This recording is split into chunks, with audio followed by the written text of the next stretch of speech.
بسم الله الرحمن الرحيم.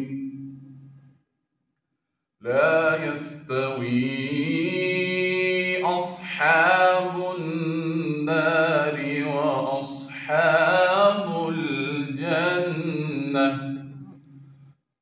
أصحاب الجنة هم الفائزون.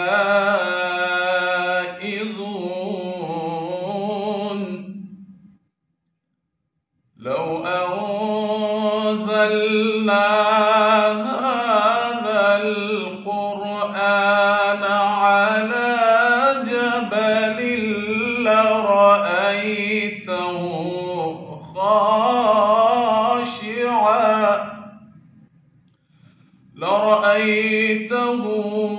خاشعا متصدعا من خشية الله.